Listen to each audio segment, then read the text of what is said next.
Epione pain management and regenerative centre. ఇక మీ నొప్పులు శాశ్వతం కావు.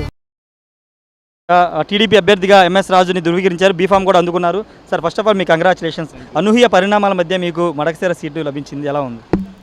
మొదట్లో చంద్రబాబు నాయుడు గారు 2 నియోజకవర్గాల్లో ఏదో ఒకటి చేస్తానని చెప్పడం జరిగింది. తర్వాత బాపట్లకి పరిశీలించడం జరిగింది.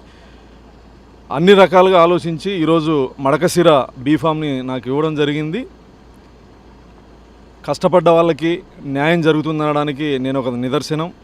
పేద కుటుంబం నుంచి ఒక దళితుడిగా, దళిత నాయకుడిగా, దళిత కార్యకర్తగా పార్టీ కోసం పనిచేసినందుకు గుర్తించి నాకు మడకశిర నియోజకవర్గం ఇవ్వడం జరిగింది. చాలా సంతోషంగా. అంటే ఆఖరి నిమిషంలో మీకు ఇప్పుడు సీట్ ఇచ్చారు. అక్కడ అనిల్ కుమార్కి ఆల్రెడీ ఇంతకుముందు సీట్ అనౌన్స్ చేశారు. ఆయన అసంతృప్తి బయటపెట్టే అవకాశం ఉందా? ఆయన ఏ విధంగా కలుపుని ముందుకు వెళ్తున్నారు? మడకశిర నియోజకవర్గంలో సమిష్టి నాయకత్వంలో అందరి సహకారంతో అందరినీ కలుపుకొని అందరి నాయకత్వంలో పనిచేస్తాం. అంటే మీరు 5 ఏళ్లుగా అనేక పోరాటాలు చేశారు, ప్రభుత్వం మీద అనేక విధాలుగా ఫైట్ చేశారు. ఇప్పుడు ఈ ఫైటింగ్ కానీ లేకపోతే మీరు చేసిన పోరాటానికి లభించిన గుర్తింపు అనుకోవాలి. అంతే కదా సోదరా. ఖచ్చితంగా రాజకీయ పార్టీలు రకరకాల కోణాల్లో ఆలోచించేటప్పుడు నాలాంటి సామాన్య కార్యకర్తకి, పోరాటం చేసిన వాళ్ళకి గుర్తింపుగానే దీన్ని భావించవచ్చు.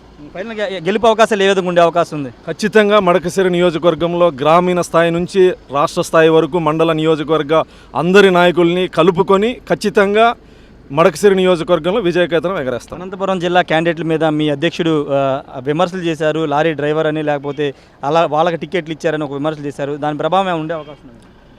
మా సార్ మాట్లాడినట్లు నేను చూడలేదు సోదరు, ఎక్కడ చూడలేదు. నేను చూడలేదు. వైసీపీ క్యాండిడేట్ల గురించి, వైసీపీ వాళ్ళ గురించి పెద్ద పట్టించుకోను, తెలియదు నాకు.